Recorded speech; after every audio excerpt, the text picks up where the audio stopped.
Welcome to खोलो किताब। आज हम कक्षा छठी की वर्कशीट नंबर 12 करेंगे, सामाजिक विज्ञान सोशल साइंस की, जो 18 अगस्त को आपको दी गई है। पहले हम हिंदी मीडियम के स्टूडेंट्स के लिए इसको करेंगे और इसी वीडियो के लास्ट में इंग्लिश मीडियम के स्टूडेंट्स के लिए इसको देखेंगे। अगर आप चैनल पे नए हैं तो इसको सब्सक्राइब कर दें और वीडियो पसंद आने पे लाइक, कमेंट और शेयर करना ना भूलें।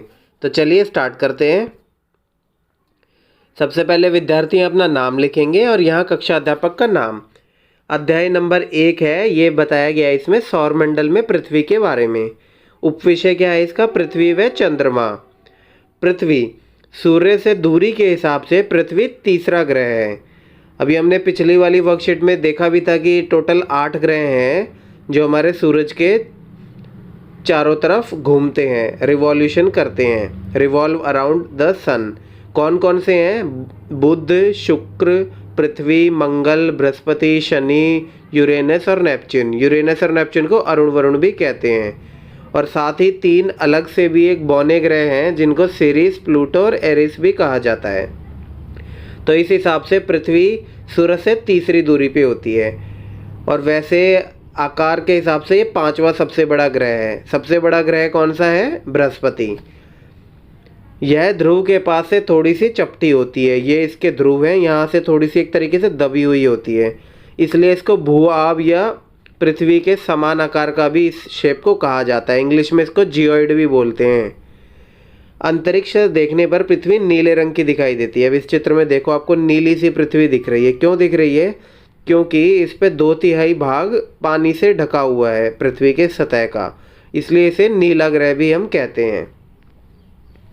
चंद्रमा, चंद्रमा पृथ्वी का एकमात्र उपग्रह है। उपग्रह क्या होते हैं? जैसे सूर्य के चारों तरफ पृथ्वी चक्कर लगाती है तो उसको पृथ्वी हो गया ग्रह, और किसी ग्रह के चारों तरफ कोई बॉडी अगर ऐसे ही चक्कर लगा रही है तो उसको बोलते हैं उपग्रह।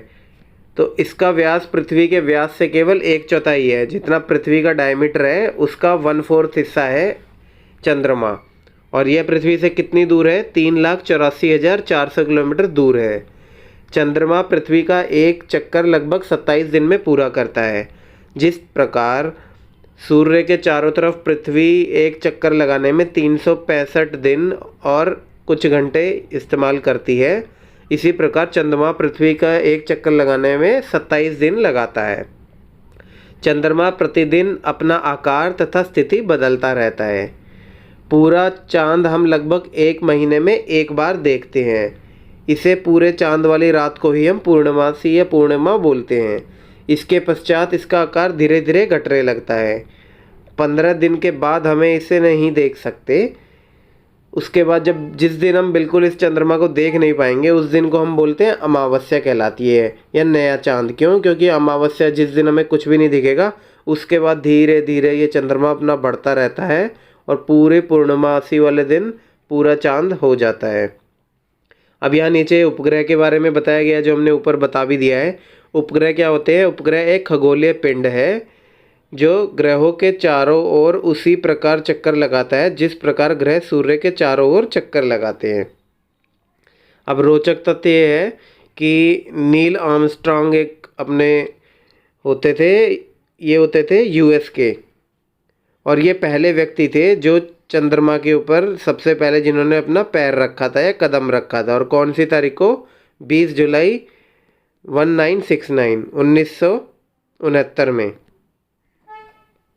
अब प्रश्न क्या है पहला? पृथ्वी को नीला ग्रह क्यों कहा जाता है? तो अभी ये बताया है क्योंकि इसका 2/3 भाग पानी से ढका हुआ है और पानी का रंग नीला सा होता है, इसलिए इसको नीला ग्रह कहा जाता है। तो अंतरिक्ष से देखने पर पृथ्वी नीले रंग की दिखाई पड़ती है क्योंकि इसका 2/3 सतह पानी से ढकी हुई है, इसलिए इसे नीला ग्रह भी कहा जाता है। फिर प्रश्न नंबर 2 है, उपग्रह से आप क्या समझते हैं? तो ये भी हमने देखा है, अभी समझा है ना, कि जैसे सूरज के चारों तरफ पृथ्वी या दूसरे ग्रह चक्कर लगाते हैं, उसी प्रकार जो ग्रहों के चारों तरफ जो बॉडी चक्कर लगाए, ऐसे रिवॉल्व करे, उसको हम उपग्रह कहते हैं। तो इसको कैसे लिखेंगे? उपग्रह, उपग्रह एक खगोलीय पिंड है जो ग्रहों के चारों ओर उसी प्रकार चक्कर लगाता है जिस प्रकार ग्रह सूर्य के चारों ओर चक्कर लगाते हैं। फिर प्रश्न नंबर 3 है, चंद्रमा की सतह पर कदम रखने वाले पहले अंतरिक्ष यात्री कौन थे? तो ये भी हमने जाना कौन थे, नील आर्मस्ट्रांग यूएस के थे और 20 जुलाई 1969 में इन्होंने पहला अपना कदम रखा था चंद्रमा की सतह पर। आइए अब इंग्लिश मीडियम के स्टूडेंट के लिए भी इसको कर लेते हैं। सबसे पहले स्टूडेंट यहाँ अपना नाम लिखेंगे, यहाँ क्लास टीचर का name. Chapter 1, earth is in the solar system. Solar system में अर्थ क्या है और इसका सब पार्ट क्या है, अर्थ और मून के बारे में इसमें हमने बताया है। अर्थ क्या है, Earth is the third nearest planet to the sun. तो नियरेस्ट प्लैनेट कौन है सन के, वैसे मरक्यूरी। और अगर हम नियरेस्ट के हिसाब से चलेंगे तो टोटल 8 जो प्लैनेट है, कैसे उनका सीक्वेंस है, Mercury, Venus, Earth, Mars, Jupiter, Saturn, Uranus, Neptune. ये टोटल 8 प्लैनेट्स हैं और 3 डार्क प्लैनेट्स भी हैं, बौने ग्रह, सीरीज, प्लूटो और एरिस। वो हम आगे बड़ी क्लास में पढ़ेंगे। और साइज़ के हिसाब से ये है 5th लार्जेस्ट प्लैनेट। तो साइज़ के हिसाब से सबसे बड़ा प्लैनेट कौन है, Jupiter. It is slightly flattened at the poles. यहाँ से ये थोड़ा सा दबा हुआ है, चिपटा है पोल से। ये पोल है, ये नॉर्थ पोल मान लो, नीचे वाले को south pole. It is slightly flattened at the pole, that is why its shape is described as geoid. इसीलिए इस शेप को कैसे बोलते हैं, जो ऊपर से चिपका हुआ हो, चिपटा हो और थोड़ा सा इस तरीके से है इसकी शेप, थोड़ा सा जैसे ऊपर से दबाया गया हो, इसको जियोइड बोलते हैं। और जियोइड होता है अर्थ लाइक शेप। और बाहर की from outer space the earth appears blue. अब दूर से देखोगे बाहर स्पेस से तो पृथ्वी हमारी नीली दिखती है। क्यों? क्योंकि 2/3 हिस्सा इसका पानी से कवर्ड है, 2/3 सरफेस जो है पानी है, इसलिए इसको ब्लू प्लेनेट भी कहा जाता है। मून, मून क्या है, moon is the earth only natural satellite. Natural satellite कौन से होते हैं, वो सैटेलाइट होते हैं जो, जैसे अर्थ, जिस प्रकार अर्थ सन के चारों तरफ रिवॉल्व करता है, उसी प्रकार नेचुरल सैटेलाइट अर्थ या दूसरे प्लेनेट के चारों तरफ रिवॉल्व करते हैं। और its diameter is only 1/4 that of Earth. Earth का जितना डायमीटर होता है उसका 1/4 ही मून का डायमीटर है। तो नियर अबाउट 1/4 स्मॉलर है ये अपने अर्थ से, डायमीटर से कंपेयर करें तो। इट इज़ अबाउट, और कितने अर्थ से कितना दूर है, 3,84,400 kilometre away from the earth. Moon की बात हो रही है यहाँ। The moon moves around the earth in about 27 days. तो इसको रिवॉल्यूशन बोलते हैं। तो मून कितने दिन में रिवॉल्व करता है, अर्थ के चारों तरफ एक चक्कर लगाता है 27 डेज में। जैसे अपनी अर्थ सन के अराउंड रिवॉल्व कराती है पूरे नियरली एक ईयर में, 365 डेज और कुछ आवर्स में, इसी प्रकार मून अर्थ के चारों तरफ रिवॉल्व करता है 27 डेज में, एक चक्कर लगाता है। The moon appear at different times in different shapes and at different position. आपने नोट किया होगा कभी, रात में जाके आप देखना, जो मून है वो अलग अलग शेप का होता है, डिफरेंट टाइम्स पे आता है, डिफरेंट शेप होती है और उसकी डिफरेंट पोजीशन भी होती है। हमेशा एक ही जगह नहीं दिखेगा आपको अगर आप आसमान में देखेंगे। ये आपकी एक तरीके से एक्टिविटी भी है, आप नोट करना। अब 1 महीने रोज़ शाम को मून को देखना कि उसकी पोजीशन क्या सेम है या साइज़ में कुछ चेंजेस आ रहे हैं या टाइमिंग में कुछ चेंज आ रहा है।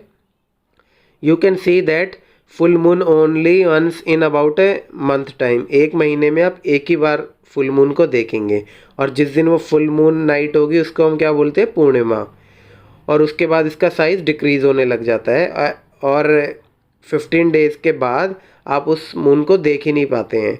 और जो इसको न्यू मून बोलते हैं, जिस दिन कोई मून आपको दिखेगा नहीं, और उसको अमावस्या भी बोलते हैं। अब सैटेलाइट के बारे में बताया गया। सैटेलाइट अभी हमने पढ़ी है।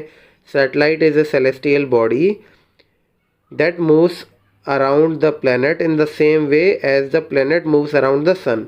सैटेलाइट एक सेलेस्टियल बॉडी है जो जैसे प्लैनेट सन के चारों तरफ मूव करता है, या रिवॉल्यूशन बोलते हैं उसे, रिवॉल्व करता है, उसी प्रकार ये सैटेलाइट प्लैनेट के अराउंड मूव करती है। इंटरेस्टिंग फैक्ट दिया गया है, नील आर्मस्ट्रॉन्ग एक हमारे भाई साहब थे, वो सबसे पहले आदमी बने थे जिन्होंने चंद्रमा की सतह पर पैर रखा था 20 जुलाई 1969 में, और ये यूएस के होते थे। Question number 1, why the Earth is called a blue planet. Earth को नीला ग्रह क्यों बोला जाता है? क्योंकि उस पर 2/3 हिस्सा पानी से ढका हुआ है। तो इसको कैसे लिखेंगे? अर्थ is called a blue planet because it's 2/3 surface is covered by water.